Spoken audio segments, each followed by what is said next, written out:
Gradient Design Pillar Nexus, the Ancient Gladiator, and they're back with one last game for the Pillar Loves Tabletop Games Unlimited series. And that game is close to my heart. Eve Conquests. Very, very happy to have this game again and not have to pay a stupid amount of money for it like last time. So the goal of this game is most points at the end. In order to get points, you'll have to look at the political landscape and build outposts on areas you control that are in the same nebula or in the same column. Column's a little bit harder unless you like really pay attention to where the borders are in the main map itself. At the start of the game, you'll have your choice of the four main empires of the Eve universe. There's no real difference between them. So it's just more for color. And as part of the setup for the game, you'll have your headquarters, which goes anywhere in the green areas, I believe. But I think with 2 players... Okay, so this map is set up for 2 players. All the yellow and red areas get cut off. And I believe you can set your headquarters anywhere. Otherwise, you're limited to the green regions. So, you'll place your headquarters. Your opponent will place their headquarters. Before doing so, you get to flip up a number of cards on the political landscape. Let's see if I can do this without making too clear things. I'm going to turn off the camera for a sec. Okay, so as part of setup, the first player gets to flip up 2 cards from the political landscape before placing their headquarters, and every other player gets 1. What you're trying to do during the setup is you'll have 8 ships to place as control or as agents.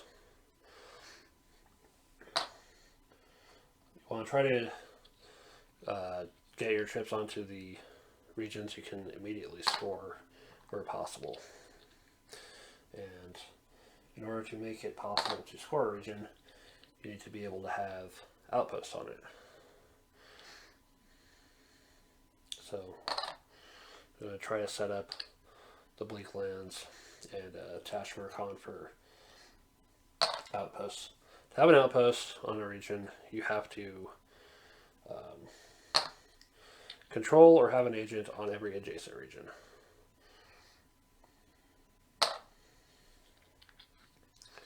So let's try to set that up.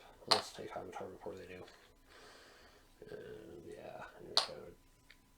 So you can place an agent on top. Ownership is always off the bottom. And then being the first agent on a given location has that advantage of in battle. If you succeed in eliminating all opposing units, then you're the first one in line to take control of that area. Sometimes things don't always work out as well as you'd like them to. See, it's kind of got screwed over a bit, but make use of that. So everyone will have their initial ships placed, and then you'll get to place outposts on every region that gets them. Blue is for development. Brown is for production.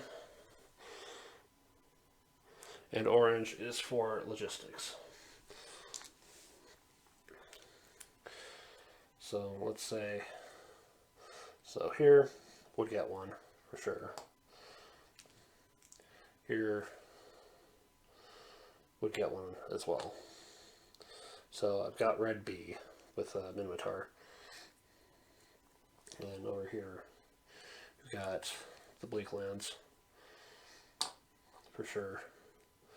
Not Devoid, and not Providence. Metropolis.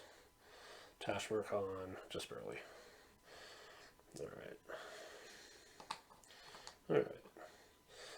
So once you place those outposts, you'll get the associated resources. The resources are important as follows. Set them nearby so I don't forget. You have your scheduling board. So after everything's been placed, you'll set your initial schedules, one seal at a time. So development, it takes more resources and more time, but you'll have more tokens to place to expand your empire or place agents. And those expanding that requires blue resources. Production lets you place more chips underneath your outposts and your headquarters to a maximum of 3 each production action. And brown resources are needed to expand it. Logistics expands with orange resources, and it takes less time as you expand your ability. And each one gives you an action. Logistics actions let you take project cards. Project cards kind of give you an idea of what they do based on the symbol in the back. Production is for combat. Logistics is for making good use of your time. Development is for claiming political landscape cards. Project cards can also be discarded at the start of a given turn. Development, production, logistics, if they match, to get 1 extra action at most. And then logistics can also be used to move. So you take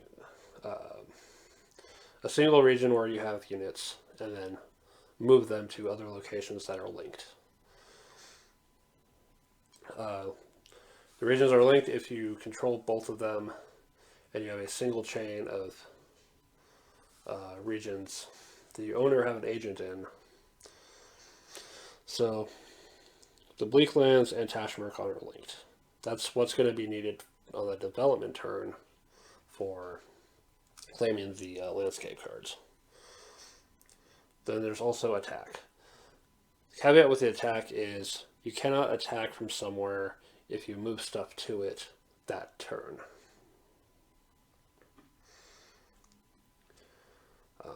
Or you've attacked from it already. The way combat works in this game, pardon me. So the way combat will work is each player will take a bag, a very nicely designed bag of 15 dice. You will take one of them for every chip you have making the attack. And if you're defending with your headquarters or outpost, you get one more. Attack dice. You have the best odds of getting something on this one. It's just straight up damage. In fact, it's called damage dice. It's attack, but you can take up to 5 of them. There's shield dice, which protects from damage. You can take up to 5 of them. And then there's tactics, which the odds are kind of crap, but the odds are, but it's more of a flexible option. You can have up to 5 of these. At the start of the battle, if one player has agents, more agents in the region that's either being attacked or defended than the attacking player or defending player has for their region. So let's say the Bleak Lands are attacking Heimatar, but Minotaur is the only one with agents there. Actually, that doesn't make sense. I'm sorry. If Heimatar is attacking Metropolis, but the only agents are the ones that are in Heimatar, So Minotaur has agent advantage. So Amar has to choose their dice first. And then the agent advantage player gets to ask one of 3 questions that has to be answered honestly. How many damage dice are you rolling? How many shield dice are you rolling? Or how many tactics dice are you rolling? And then whatever the answer, the agent advantage player has to pick their dice. And then the rolls are simultaneous. Tactics results allow you to reduce 1 shield, prevent 1 damage, or retreat 1 unit. Wherever the unit retreats to, it has to be linked, and the region it retreats to cannot be used for attack or move later. But otherwise, every shield defending the opposing side rolls will protect against 1 damage. Any unprotected damage removes that many chips. If the attack removes all their chips, then any surviving units can go into the next region. If they had an outpost there, they would have to give up a political landscape card in their collection equal to or less than that region's value. So they could only get a green card from me if I had it. And they took my outpost. If there's no outpost there, there's no real reason to attack unless it's to actually try to get to an outpost that's deeper in. Anyway. And attacking the headquarters is only good for removing ships the units that are built there. So let's go back to where we were in setup. So everyone's got their starting outpost and their resources, and they'll alternate placing the seals. This is the turn structure for the game. It is kind of crazy. So starting with that first player, they'll pick a seal, and they'll apply resources to the schedule if needed, and they'll place it. Amar definitely wants to claim those cards first. So at level 1, go here. If you ever have a schedule, if you ever lose an outpost and the only available resources were tied to either a stay and play card or your schedule, that resource comes off, and you're stuck with the worst quality action. So let's say Minotaur's going to place 3 away. Actually, they've got the better resource. They can do that one. And then Amara's going to do their production. They've got good production too. They're stuck doing that after them, but it's not like a big thing. In general, the development and production stuff goes by pretty quick. If no one's... There's not a whole lot to do to mess with people during those. They do not have the logistics, so they're stuck going at 6 turns away. And then finally, Mars Logistics actually got a resource. They will go up to 5 turns away, and then Minotaur's 1. Potentially better. They can win with 4 turns. Now, if things had gotten switched around, I'd place that sooner, then I can choose which of my 2 to do first. But that got messed up. Alright, so everyone will have their schedules figured out, and it'll go, that will turn. It'll go from first to second, third, fourth, all that. It's rare to get more than 6 seals in a month, but with more players it can happen. So that'll be done. Then that'll be rescheduled based on resources and such. And then we'll go to the next one and just follow through. And then, so actually claiming, alright, so the development turns, actually claiming the cards. So outpost, outpost, they're linked. So they get these 2 cards. There's only 2 points, but that's how things are going to go. So Amar will have those, and then they can proceed to choose which of the other landscape stuff to flip up. Since they haven't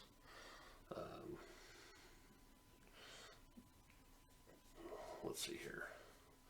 Let's say there's green and there's black. They're closer, they're close to the black nebula, and they've got the green nebula too. So let's just say, so green A will be Providence, which they just need to turn it into an outpost. It's not too hard. And then there's Catch right over there. It's another easy setup. And since they're pretty much monopolizing the black nebula anyway, might as well Condor. Now, in the event that during this you have you could potentially claim another set, you can't do it until the next time you do development, which is probably a good route.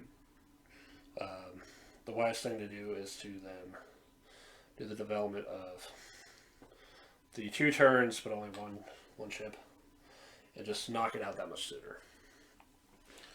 But yeah, they're just claiming points by developing or beating your opponent's outposts, and ultimately you'll hit the end game either points, or if you want an interesting challenge, you can play to a number of years, and then the game will end, and the most points off of that one. Yeah. So why do I like this game? Okay, so compared to the last game I went over, Age of Conan, the flavors instead of having the factions flavored, the flavor's more in the project cards.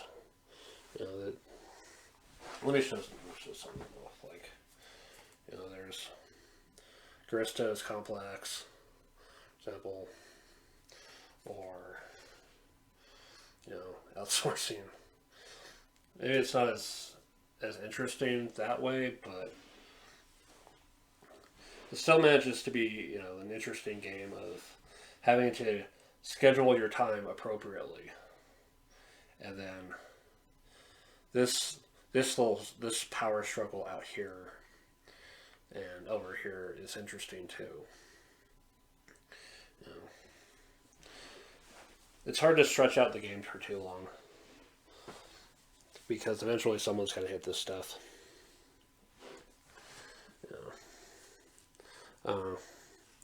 It's like this. It's funny that I got back all 3 games that I called the poker chip games. This game, Clout, and War Chest. Splendor doesn't count because I replaced those chips with little 3D printed gems. But yeah, it's the whole your unit chips are more like abstract, and you can just like decide what they're actually capable of. Is interesting. The agent system is interesting. I wish I had a word than interesting, but it's just. Oh yeah, you want to see what the board looks like in like 3 and 4 players, right? Let's have that for a minute. So yeah, I am so happy that freaking GameGenic has the card sleeves that actually fit these ones. It's funny that it's they're the little note on those, like, for games with these size of cards, like from Kingdom Death Monster. And it just so happens these ones are also perfect for freaking EU Conquests. There's the entire freaking star map. Yeah. Yeah, 3 and 4 player games get crazy. you've got people either taking over the borders of the nebulas to get more opportunities on the columns. One of the reasons you might want to focus on the columns is the development cards. Some of them give you a bonus if you focus on the column. Like there's the red-black border, there's the black-green border. The red-green border is all crazy. Yeah. It, in a way, just kind of like streamlining like the whole chip system, and instead of having this is always going to be worth this much, so it's always going to be something to go after. Making the political landscape just make the game different every time in terms of what you're going to end up going after first. But there's that whole meta strategy of the borders, and or just sticking to a nebula, or just dealing with the craziness that is the center. Yeah, I kind of wish the game had a little more flavor to it, but I think it's a decent game. I give it like somewhere between a moderately and mostly positive. But yeah, so this is. I have to keep my word. This has to be the last board game I do for this. I have one little standalone card game that I haven't covered. That is like gonna be set aside very specifically for someone if I ever actually meet them. I'm debating whether or not to feature it at all, but that's a series. I love tabletop games, I love my board games, cards, dice, everything. It's all nice, And I want to say thank you very much for watching, and if you actually watched this far, I'm honestly impressed. That would make me like really freaking happy, So I'm going to I will take my leave from this. Thank you very much for watching, and I'll see what I do with the channel from here on. Thanks. Bye.